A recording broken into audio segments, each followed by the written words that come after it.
Hello dear students, this is the fourth part of our endocrine system video, and this video we are going to study about the adrenal glands. So about the adrenal glands, the adrenal gland are two triangular shaped organs that measure about 4 cm long and 3 cm thick. They are located on top of each kidney. Their name directly relates to their location. आपका जो adrenal gland है एक triangular shape का gland है और adrenal gland को हम लोग सुप्रारीनल ग्लैंड भी बोलते हैं. सुप्रारीनल इसलिए बोलते हैं क्योंकि किडनी के जस्ट ऊपर में होता है और इसको एड्रिनल ग्लैंड इसलिए बोलते हैं. एड का मतलब होता है नियर, रेनल का मतलब किडनी होता है. नियर किडनी है इसलिए इसको हम लोग एड्रिनल करके बोलते हैं. जो लॉन्ग लेंथ है दैट इज़ 4 सेंटीमीटर और जो थिकनेस है वो 3 सेंटीमीटर इसका होता है और ये नंबर में 2 है और हर किडनी के टॉप पोस्ट पोर्शन में ये सिचुएटेड होता है, इसलिए हम लोग इसको सुप्रारीनल ग्लैंड भी बोलते हैं. Now each adrenal gland is comprised of 2 distinct structure. The outer part of the adrenal gland is called the adrenal cortex. The inner region is known as the adrenal medulla. जब हम लोग cut section image जब इसका देखेंगे तो adrenal gland को exactly 2 distinct part में divide किया गया है. जो आउटर है वो कॉर्टेक्स है और जो इनर पोर्शन है वो मेड्यूला कहलाता है. डायग्राम में हम लोग एक बार फिर से इसको देख लेते हैं. ये है हमारे सुप्रारीनल ग्लैंड या फिर एड्रिनल ग्लैंड, किडनी के जस्ट ऊपर में होता है. 2 है, एक राइट एड्रिनल ग्लैंड है, एक लेफ्ट एड्रिनल ग्लैंड है. नाउ एक ट्रायंगुलर शेप का आपका एक ग्लैंड है जिसका जो कट सेक्शन इमेज ऊपर दिया हुआ है, जिसमें आउटर जो पोर्शन दिख रहा होगा आप लोगों को on the top of the diagram that is cortex.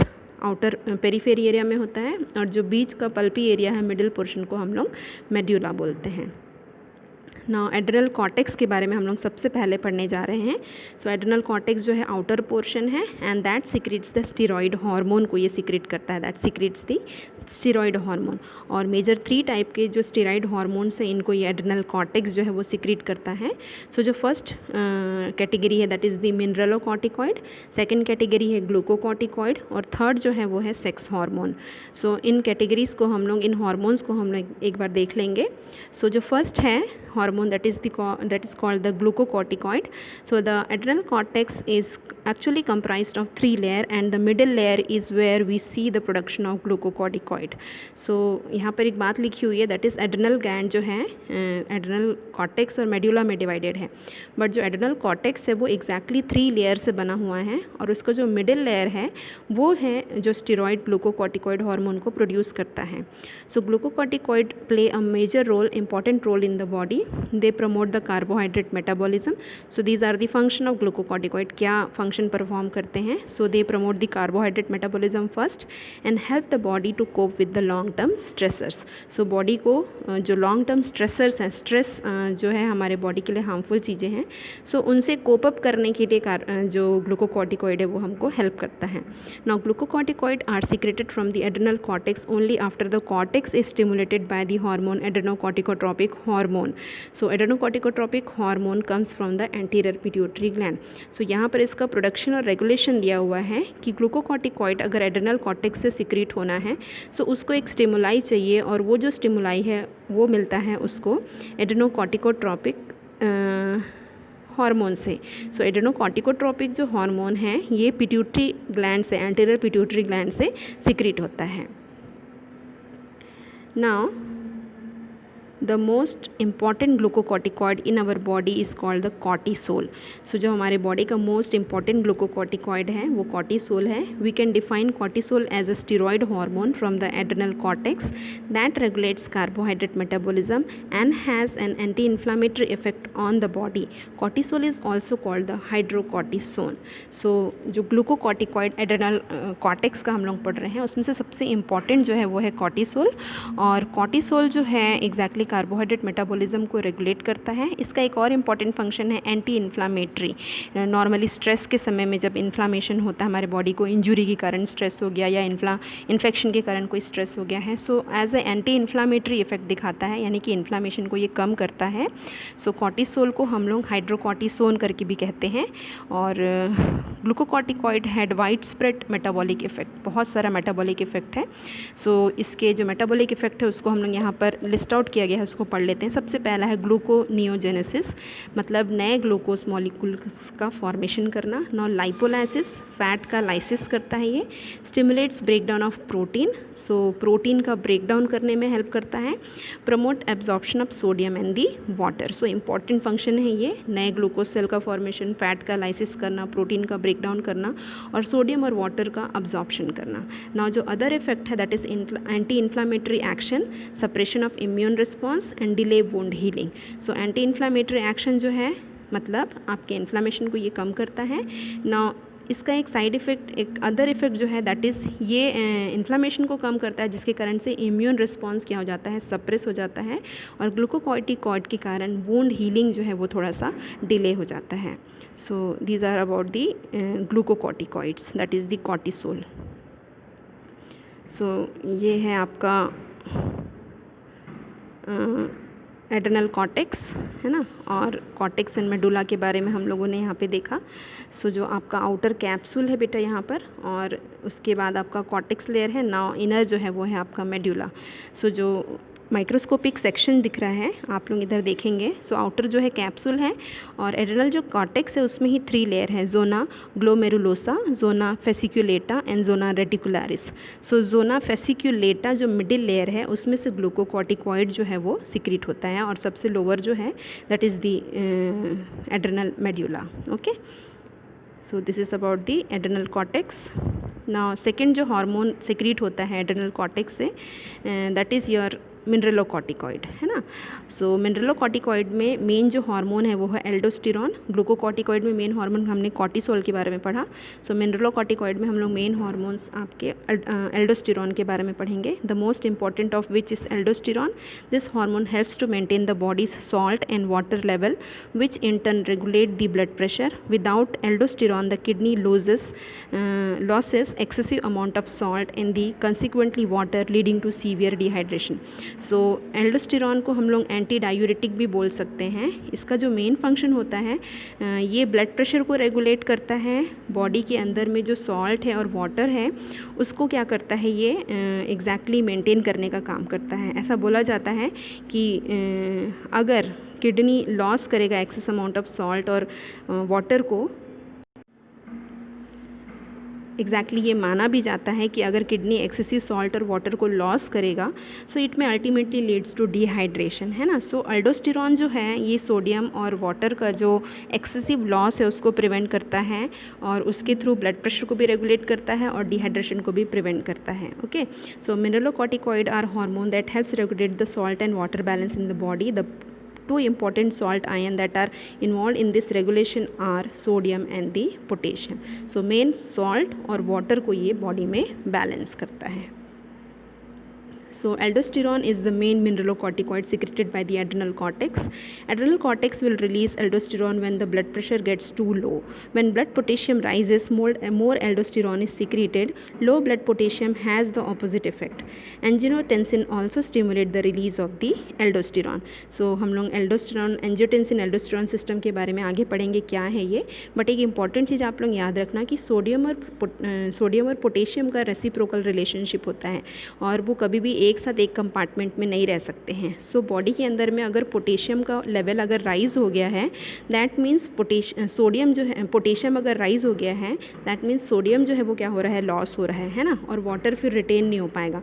On that condition जो पोटेशियम हाई लेवल है ये एल्डोस्टेरॉन के सिक्रेशन को प्रमोट करता है, जिससे एल्डोस्टेरॉन जा कर के सोडियम और वाटर को रिटेन करे और पोटेशियम के लॉस को वो अफेक्ट करता है। सो ब्लड पोटेशियम का जो लेवल अगर लो हो गया है ना और सोडियम हाई हो गया तो इसका जो सिक्रेशन है वो क्या हो जाता है, कम हो जाता है।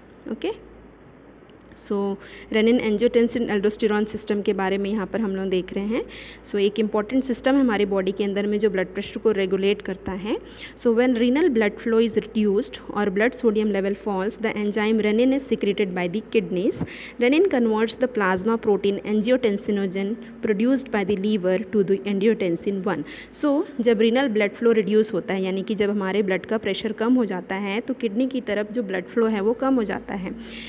नाउ हाइपोवोलीमिया है यहाँ पर, so blood sodium level falls, the enzyme renin is secreted by the kidney. On that time जब हमारा सोडियम लेवल कम हो गया है और कम रीनल फ्लो हो रहा है, किडनी में कम ब्लड जा रहा है क्योंकि हाइपोटेंशन है, वॉल्यूम जो है बॉडी का कम है और जो प्रेशर भी है ब्लड का वो कैसा है, कम है, उस समय में किडनी के थ्रू एक एंजाइम सिक्रेट होता है जिसको हम लोग बोलते हैं रेनिन।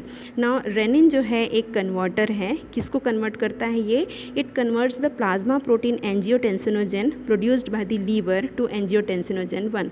सो लीवर में एक एंजाइम प्रोड्यूस हो रहा है प्रोटीन जिसको हम लोग एंजियोटेंसिनोजेन बोलते हैं, उस एंजियोटेंसिनोजेन को रेनिन एंजियोटेंसिनोजेन 1 में कन्वर्ट कर देता है। नाउ एंजियोटेंसिन कन्वर्टिंग एंजाइम है ना, formed in small quantity in the lungs, proximal kidney tubules and the other tissues convert angiotensin 1 to angiotensin 2। अब ये जो एंजियोटेंसिनोजेन 1 प्रोड्यूस हुआ है वो एंजियोटेंसिन 2 में कन्वर्ट होना है और उसको कन्वर्ट करने के लिए लंग्स से और प्रॉक्सिमल किडनी ट्यूब्यूल से और अदर टिश्यू से एक एंजाइम सिक्रेट हो रहा है जिसको हम लोग बोलते हैं एंजियोटेंसिन कन्वर्टिंग एंजाइम। सो एंजियोटेंसिन 1 इस एंजाइम के हेल्प से एंजियोटेंसिन 2 में कन्वर्ट हो जाता है। अब जो मेजर रोल है वो है एंजियोटेंसिन 2 का, जो स्टिमुलेट करता है सिक्रेशन ऑफ एल्डोस्टेरॉन को, और जब एल्डोस्टेरॉन सिक्रेट होता है तब वेसल्स जो हैं वो क्या हो जाते हैं, कॉन्स्ट्रिक्ट हो जाते हैं और ब्लड का जो प्रेशर है वो क्या हो जाता है, इंक्रीज़ हो जाता है।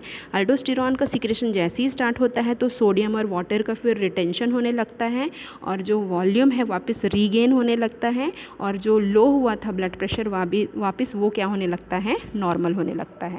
Okay, so this is the renin angiotensin aldosterone system.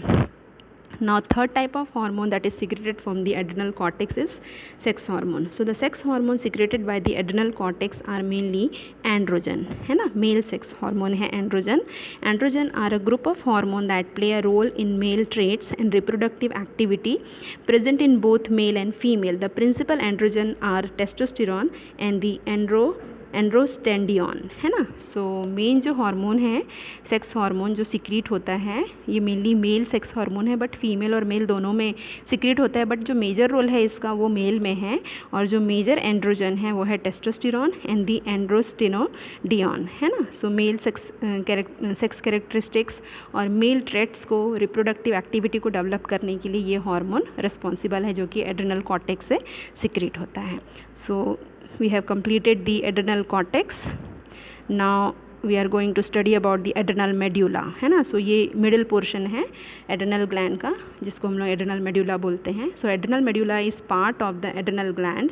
It is located at the centre of the gland being surrounded by the adrenal cortex. It is the innermost part of the adrenal gland consisting of the cell that secrete epinephrine, that is called adrenaline, and norepinephrine, that is called noradrenaline, and a small amount of dopamine in response to stimulation by the sympathetic preganglionic neuron, है ना। सो adrenal जो medulla है वो adrenal cortex उसको चारों तरफ से surround करता है और ये इनर मोस्ट पोर्शन है और इसमें से दो इम्पॉर्टेंट हार्मोन सिक्रीट होते हैं। फर्स्ट जो है इपिनेफ्रिन और दूसरा जो है वो है नॉर इपिनेफ्रिन, है ना। और ये स्मॉल क्वांटिटी में आपका डोपामिन भी रिलीज़ होता है और जो डोपामिन है वो किस रिस्पॉन्स से स्टिमुलेट होता है, सिंपैथेटिक प्री गैंग्लियोनिक न्यूरॉन्स के स्टिमुलेशन से ये सिक्रेट होता है। तो आप पैरासिम्पैथेटिक और सिंपैथेटिक के बारे में जानते हैं। प्री गैंग्लियोनिक न्यूरॉन का मतलब होता है कलेक्शन ऑफ नर्व फाइबर्स को हम लोग गैंग्लियन बोलते हैं, है ना। कलेक्शन ऑफ सेल बॉडी को गैंग्लियन बोलते हैं। सो CNS के अंदर में कलेक्शन ऑफ सेल बॉडीज़ को हम लोग वाइट ग्रे मैटर कहते थे, न्यूक्लियाई कहलाता था वो, है ना। But outside the central nervous system and the spinal cord collection of जो नर्व सेल बॉडीज़ हैं, नर्व सेल जो बॉडीज़ हैं उनको हम लोग क्या बोलते हैं, गैंग्लियन बोलते हैं। सो प्री गैंग्लियोनिक न्यूरॉन का मतलब है गैंग्लियन के जस्ट पहले के आपके न्यूरॉन्स जो हैं उनके स्टिमुलेशन से आपके ये हार्मोन्स जो हैं वो रिलीज़ होते हैं।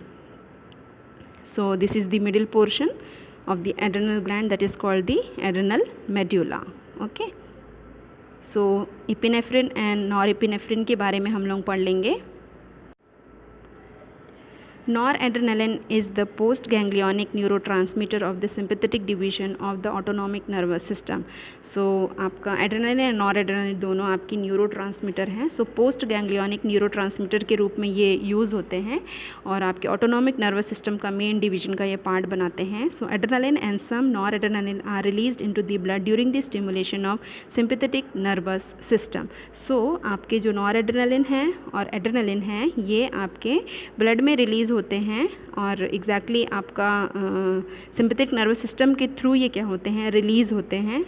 और एग्जैक्टली इनका जो स्टिमुलाई है वो है आपका प्री गैंग्लियोनिक न्यूरॉन का स्टिमुलेशन. सो ये मेन न्यूरो ट्रांसमीटर्स है, ये आप ध्यान रखेंगे कि ये न्यूरो ट्रांसमीटर्स हैं. So the action of these hormones prolong and augment stimulation of the sympathetic nervous system. They are structurally very similar and this explain their similar effect together. They potentiate the fight and flight response by increasing the heart rate, increasing the blood pressure, diverting blood to the essential organs, increasing the metabolic rate and dilating the pupils. So दोनों जो hormone हैं उनका जो action है similar है, मतलब बहुत हद तक सिमिलर स्ट्रक्चर में भी और एक्शन में भी दोनों सिमिलर होते हैं. इसलिए मेनली ये फाइट एंड फ्लाइट रेस्पॉन्स में हेल्प करते हैं बॉडी को. सो मेन जो फंक्शन ये परफॉर्म करते हैं वो है हार्ट रेट को इंक्रीज़ करना, ब्लड प्रेशर को इंक्रीज़ करना, एसेंशियल ऑर्गन की तरफ में ब्लड का फ्लो को इंक्रीज़ करना, मेटाबॉलिक रेट को इंक्रीज़ करते हैं ये और प्यूपिल्स को डायलेट करने में हेल्प करते हैं. When the body is under stress, homeostasis is disturbed. To restore it and in some cases to maintain life, there are immediate and if necessary longer term responses. Stresses include exercise, fasting, fright, temperature changes, infections, diseases and emotional status. So ये बहुत सारा आपके stressors हैं और इसके against हमारे body को आपका रिस्पॉन्ड करना पड़ता है ताकि हमारा बॉडी का जो होम्योस्टैसिस स्ट्रेस के कारण डिस्टर्ब हो गया है वो क्या हो सके, इक्वलाइज हो सके और एक जो बैलेंस है होम्योस्टैसिस जो है वो क्या हो सके, मेंटेन हो सके. तो इनके अगेंस्ट जो नॉरएड्रेनालिन और एड्रेनालिन है वो रिस्पॉन्ड करते हैं. So adrenaline is mainly released in response to stressful event to prepare the body for the fight or flight response. So main जो हमारा adrenaline है ये हमारे stressful event के समय हमारे body को prepare करता है fight or flight response के लिए, उस समय ये release होता है. Now these events leads to activation of nerves connected to the adrenal gland which trigger the secretion of adrenaline and thus increases the level of adrenaline in the blood. जब भी हमारे body को stress होता है so आपके nerve fiber जो connected है इसके थ्रू एड्रेनल ग्लैंड से कनेक्टेड हैं. सो आपका प्री गैंग्लियोनिक न्यूरॉन से जब इसको स्टिमुलस मिलता है, जब कोई स्ट्रेस आ रहा है, नर्व एंडिंग्स उस स्ट्रेस को क्या कर रहे हैं, रिसीव कर रहे हैं, उनको पता चल गया है कि बॉडी में स्ट्रेस डेवलप हो रहा है. सो ऑन दैट टाइम आपके नर्व्स जो फाइबर्स हैं एड्रेनल ग्लैंड से जो कनेक्टेड है वो एड्रेनल ग्लैंड को स्टिमुलेट करते हैं और उस समय में एड्रेनल ग्लैंड से एड्रेनल मेड्यूला से एड्रेनलिन का सिक्रीशन होता है ब्लड में. This process happens relatively quickly within 2 to 3 minutes to the stressful event being encountered. So जैसे एक स्ट्रेसफुल इवेंट हमारा बॉडी एनकाउंटर कर रहा है उसके 2 से 3 मिनट के अंदर में एड्रेनलिन का सिक्रीशन स्टार्ट हो जाता है ताकि इस स्ट्रेसफुल सिचुएशन से हमारा बॉडी कोप अप कर सके. Now when the stressful situation ends the nerve impulses to the adrenal gland are lowered meaning that the adrenal gland stop producing adrenaline. और जैसे ही स्ट्रेसफुल सिचुएशन ओवर हो जाता है तब हमको और एड्रेनलिन की ज़रूरत नहीं होती है. On that time nerve impulses जो हैं आपके एड्रेनल ग्लैंड को फिर से स्टिमुलेट करना कम कर देते हैं, लोअर हो जाता है और लोअर स्टिमुलेशन के कारण एड्रेनल मेड्यूला जो है एड्रेनलिन का प्रोडक्शन भी क्या कर देता है, स्टॉप कर देता है. सो stress also stimulate the release of adrenocorticotropic hormone from the pituitary gland. So सिर्फ नर्व फाइबर्स नहीं, हमारा एड्रेनोकॉर्टिकोट्रोपिक हार्मोन जो पिट्यूटरी ग्लैंड सिक्रीट कर रहा है वो भी आपका स्ट्रेस से स्टिमुलेट होता है विच promote the production of steroid hormone cortisol from the cortex of the adrenal gland. This steroid hormone is more important in the altering the bodies metabolism that is rising plasma glucose under conditions of the long term on going that is chronic rather than the acute and the stress. So same time पे जब हमारा body stress से respond कर रहा है उस समय में हमारे एडेनोकॉर्टिकोट्रोपिक हार्मोन जो पिट्यूटरी ग्लैंड से भी रिलीज़ होते हैं और ये प्रमोट करते हैं हमारे कॉर्टिसोल ग्लूकोकॉर्टिकॉइड के सिक्रेशन को एड्रिनल कॉर्टेक्स से। और ये जो हार्मोन होता है एग्जैक्टली हमारे बॉडी के मेटाबॉलिज्म को, that is rising plasma glucose है ना, उसको सब मेंटेन करने में ये क्या करता है, हेल्प करता है। Now under condition of the long term, that is आपका ऑन गोइंग क्रोनिक कंडीशन हो, चाहे वो आपका एक्यूट कंडीशन हो या सिंपल स्ट्रेस का ही कंडीशन हो, ये दोनों एड्रिनल कॉर्टेक्स और एड्रिनल मेडुला दोनों जो हैं एग्जैक्टली हार्मोन्स को रिलीज़ करके हमारे बॉडी के अगेंस्ट जो स्ट्रेसर्स हैं उससे कोप अप करने के लिए हमको क्या करते हैं, प्रिपेयर करते हैं। तो यहाँ पर एक इम्पॉर्टेंट बात लिखी हुई है कि जो कॉर्टिसोल हार्मोन है, जैसे ही स्ट्रेस हमारे बॉडी में आता है सो ये आपका स्टेरॉयड हार्मोन अल्टर कर देता है बॉडी का मेटाबॉलिज्म को। और बॉडी का मेटाबॉलिज्म जब अल्टर हो जाता है तो ब्लड प्लाज्मा ग्लूकोज जो है वो बढ़ जाएगा, वो टिश्यूज़ में नहीं जाएगा। सो ब्लड प्लाज्मा में जब ग्लूकोज का लेवल बढ़ जाता है ये उस जगह पे जाएगा एग्जैक्टली जहाँ पर हमारा बॉडी जो है वो स्ट्रेस को फील कर रहा है ना। सो दूसरे ऑर्गन्स में मेटाबॉलिज्म भले अल्टर हो जाता है बट जो आपके स्ट्रेस ऑर्गन्स हैं जहाँ पर हमारा बॉडी स्ट्रेस को ज़्यादा कोप अप करने की कोशिश कर रहा है वहाँ पर आपका ग्लूकोज ज़्यादा नीडेड है, तो उस ओर ये डाइवर्ट होता है। चाहे आपका ये क्रोनिक कंडीशन हो चाहे ये आपका एक्यूट कंडीशन हो। क्रोनिक का मतलब लंबे समय से कोई बीमारी से अगर पर्सन सफ़र कर रहा है तो, या एक्यूट का मतलब सडन कोई एक सिचुएशन बॉडी में अराइज हुई है तब, या कोई स्ट्रेस हो गया है on that time also. So this is about your adrenal gland. और एड्रिनल ग्लैंड में हमने एड्रिनल कॉर्टेक्स के 3 हार्मोन के बारे में पढ़ा, glucocorticoid that is cortisol, mineralocorticoid that is the aldosterone and sex hormone androgen के बारे में हमने पढ़ा। और जो दूसरा है एड्रिनल मेड्यूला पोर्शन, उसमें से हमने 2 इंपॉर्टेंट हार्मोन के बारे में पढ़ा, एड्रेनलिन और नॉर एड्रेनलिन, जो कि एग्जैक्टली फाइट और फ्लाइट रेस्पॉन्स में हमारे बॉडी को कोप अप करने के लिए स्ट्रेसेस से क्या करता है, हेल्प करता है। So this is all about your adrenal glands.